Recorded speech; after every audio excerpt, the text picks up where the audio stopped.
Hello दोस्तों, उम्मीद है आप सब बढ़िया होंगे और बेहतर महसूस कर रहे होंगे। हम लोग पढ़ रहे हैं DElEd third semester lesson plan और आज हम लोग देखेंगे DElEd third semester lesson plan 5 के बारे में। इसको हिंदी में पाठ योजना कहा जाता है। तो हमने इसके पहले पाठ योजना संख्या 4 तक बता दिया है और आज हम आप लोग को पाठ योजना संख्या 5 बताने जा रहे हैं। तो मैंने दिनांक 2 मई पे पाठ योजना संख्या 5 बनाया था। कक्षा 4 के लिए विषय संस्कृत पे बनाया था और कालांश दूसरा था। अवधि जो है 40 मिनट का था। जैसा कि आप सभी को पता होगा डीएलएड थर्ड सेमेस्टर में आपको विभिन्न विषयों पे लेसन प्लान बनाने रहते हैं, जैसे कि हिंदी हो गया, गणित हो गया, विज्ञान हो गया, सामाजिक अध्ययन हो गया, संस्कृत हो गया, अंग्रेजी हो गया। तो इन सभी विषयों पे आपको लेसन प्लान बनाना है। ठीक है, तो इस तरह से कॉलम बना लीजिएगा, दिनांक, कक्षा, विषय, कालांश, अवधि लिख लीजिएगा। फिर हमने अपना प्रकरण लिखा था। तो हमारा जो संस्कृत विषय पे प्रकरण था अस्माकम देशः था। इस पर हमने पाठ योजना बनाया था। फिर प्रकरण लिखने के बाद हम आते हैं समान उद्देश्य पे। समान उद्देश्य में पहला था बच्चों के शब्द भंडार में वृद्धि करना। दूसरा था बच्चों को संस्कृत भाषा से परिचित कराना। तीसरा था बच्चों में संस्कृत भाषा के प्रति रुचि उत्पन्न करना। चौथा था बच्चों की मानसिक क्षमता का विकास करना। और पांचवा था बच्चों को संस्कृत अनुवाद से परिचित कराना। इस प्रकार से यह आपका समान उद्देश्य हो जाएगा। समान उद्देश्य लिखने के बाद आप विशेष उद्देश्य लिखेंगे। तो विशेष उद्देश्य में आइए देखते हैं। तो विशेष उद्देश्य में पहला था ज्ञानात्मक उद्देश्य। ज्ञानात्मक उद्देश्य में लिखेंगे बच्चे देश के बारे में जान सकेंगे और देश की विभिन्न जानकारी प्राप्त कर सकेंगे। यह है ज्ञानात्मक उद्देश्य। और उसके बाद आएगा बोधात्मक उद्देश्य। बोधात्मक उद्देश्य में लिखेंगे छात्र अपने देश के महत्व को समझ सकेंगे और भारतीय संस्कृति का महत्व समझ सकेंगे। ठीक है, तो बोधात्मक उद्देश्य लिखने के बाद हम लिखेंगे प्रयोगात्मक उद्देश्य। प्रयोगात्मक उद्देश्य में लिखेंगे छात्र अपने देश के बारे में बता सकेंगे तथा उनकी विभिन्न संस्कृतियों का प्रयोग अपने दैनिक जीवन में कर सकेंगे। तो तीसरा हो जाएगा प्रयोगात्मक उद्देश्य, जिसमें लिखेंगे कि छात्र अपने देश के बारे में बता सकेंगे तथा उनकी विभिन्न संस्कृतियों का प्रयोग अपने दैनिक जीवन में कर सकेंगे। फिर हम लिखेंगे कौशलात्मक उद्देश्य। कौशलात्मक उद्देश्य में लिखेंगे छात्र अपने देश के विभिन्न कौशलों को जान सकेंगे। ठीक है, इस प्रकार से यह आपका विशेष उद्देश्य हो जाएगा। विशेष उद्देश्य लिखने के बाद हम लिखेंगे सहायक सामग्री। सहायक सामग्री में लिखेंगे चाक, डस्टर, पॉइंटर तथा अन्य शिक्षण उपयोगी वस्तुएं। ठीक है, तो सहायक सामग्री हो जाएगा। फिर हम पूर्व ज्ञान लिखेंगे। पूर्व ज्ञान में लिखेंगे बच्चे अपने देश के बारे में सामान्य जानकारी रखते हैं। ठीक है, तो सहायक सामग्री पूर्व ज्ञान हो जाएगा। फिर हम आते हैं प्रस्तावना प्रश्न पे। आइए देखते हैं संस्कृत में प्रस्तावना प्रश्न कैसे निकलेगा। तो सबसे पहले हम प्रस्तावना प्रश्न लिख देंगे, फिर क्रमांक संख्या, फिर छात्राध्यापक कथन, फिर से हम छात्र या छात्रा कथन लिखेंगे। ठीक है, पहला प्रश्न था जापान किम अस्ति, जापान क्या है। तो बच्चे ने बताया जापान देशम अस्ति, जापान देश है। दूसरा था अस्माकम देशस्य किम नाम अस्ति, हमारे देश का क्या नाम है। तो बच्चा बताएगा अस्माकम देशस्य नाम भारत अस्ति, हमारे देश का नाम भारत है। फिर हम तीसरा पूछेंगे युवम भारतस्य विषय किम जानात, तुम भारत के विषय में क्या जानते हो। तो यहाँ भारत जो है बच्चा जो है समस्यात्मक हो जाएगा, यानी कि बच्चा बता नहीं पाएगा। इस तरह से हमारा समस्यात्मक प्रश्न निकल के सामने आ जाएगा। ठीक है, समस्यात्मक प्रश्न के बाद हम आते हैं उद्देश्य कथन लिखते हैं।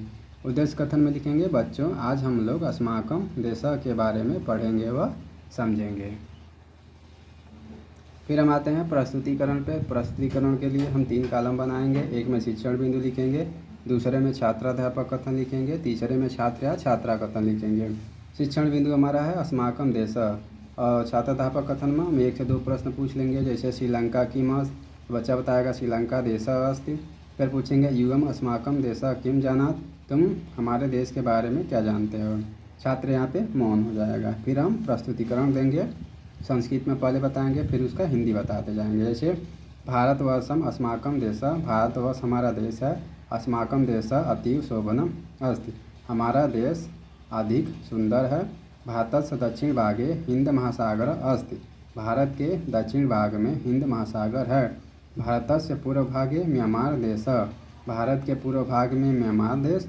पश्चिम भागे च पाकिस्तान देश अस्ति, पश्चिम भाग में पाकिस्तान देश है। ठीक है, अगला लिखेंगे अस्माकम देशे विविधा भाषा धर्म च सन्ति, हमारे देश में विभिन्न भाषा और विभिन्न प्रकार के धर्म हैं। सर्वे जना स्नेहपूर्वक वसंत, सभी लोग स्नेहपूर्वक निवास करते हैं। ठीक है, इस प्रकार से संस्कृत में आपका प्रस्तुतिकरण हो जाएगा। जब आप प्रस्तुतिकरण करेंगे तो छात्र या छात्रा इसको ध्यानपूर्वक सुनेंगे। प्रस्तुतिकरण करने के बाद हम कुछ मूल्यांकन प्रश्न पूछेंगे। जैसे हमने पूछा था अस्माकं देशस्य किं नाम अस्ति, बच्चे बताएगा पढ़ने के बाद भारत अस्ति। फिर हम पूछेंगे भारतस्य पूर्वभागे किम अस्ति, बच्चा बताएगा म्यांमार देशः अस्ति। फिर हम पूछेंगे भारतवर्षं किम अस्ति, तो बच्चा बता देगा अस्माकं देशः। तो मूल्यांकन प्रश्न जब पूछ लेंगे तो बच्चे से कुछ बोधात्मक प्रश्न भी पूछ लेंगे। जैसे कि भारतस्य दक्षिण भागे किम अस्ति, भारतस्य पश्चिम भागे किम अस्ति, अस्माकं देशे किम सन्ति। ठीक है, तो मूल्यांकन प्रश्न हो जाएगा। फिर हम बोधात्मक प्रश्न बच्चे से पूछ लेंगे। उसके बाद हम आते हैं श्यामपठ कार्य पे। तो श्यामपठ कार्य में हम इधर दिनांक लिख लेंगे, फिर विषय लिख देंगे, फिर से प्रकरण लिख लेंगे अस्माकं देशः। ठीक है, दिनांक हमारा 2 मई को हमने पढ़ाया था, 2 मई 2025 को, तो यहाँ पर 2 मई 2025 है।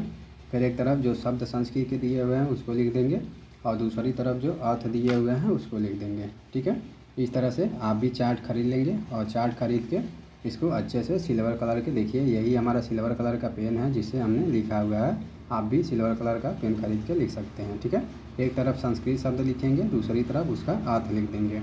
इस प्रकार श्यामपठ कार्य हो जाएगा। फिर बच्चों को बोलेंगे बच्चों इसको आप लोग अपनी कॉपी पे नोट कर लो। तो जब बच्चे नोट करेंगे तो हम नीचे लिखेंगे निरीक्षण कार्य। ठीक है, निरीक्षण कार्य में क्या होगा, छात्र जब श्यामपठ कार्य को अपनी कॉपी पर लिख रहे होंगे तब छात्राध्यापक कक्षा में घूम घूम कर निरीक्षण कार्य करेंगे। जैसा कि विषय संस्कृत है, बच्चे बहुत सी गलतियाँ करेंगे, इसलिए निरीक्षण सावधानीपूर्वक करेंगे ताकि सभी बच्चे आसानी से लिख सकें और संस्कृत विषय को समझ सकें। और निरीक्षण कार्य के बाद हम गृहकार्य देंगे। गृहकार्य में लिखेंगे बच्चों आप सभी अस्माकं देशः पाठ को पुनः घर से पढ़ कर आएंगे। ठीक है, और बच्चों को बोल देंगे जो श्यामपठ पे लिखा हुआ है उसको भी आप याद करके आएंगे। इस प्रकार हमारा संस्कृत विषय पे पाठ योजना बन के तैयार हो जाएगा। तो उम्मीद है आपको यह पाठ योजना अच्छे से समझ आया होगा। अगर समझ आया होगा तो अपने सहपाठियों तक भी भेज दीजिएगा ताकि वो भी इसको आसानी से बना सकें। और अगर अच्छा लगा हो वीडियो तो चैनल को सब्सक्राइब कर दीजिएगा और वीडियो को लाइक कर दीजिएगा और अपने दोस्तों तक ज़्यादा से ज़्यादा शेयर कर दीजिएगा ताकि आप सभी लोगों का प्यार हम तक पहुंचता रहे। धन्यवाद।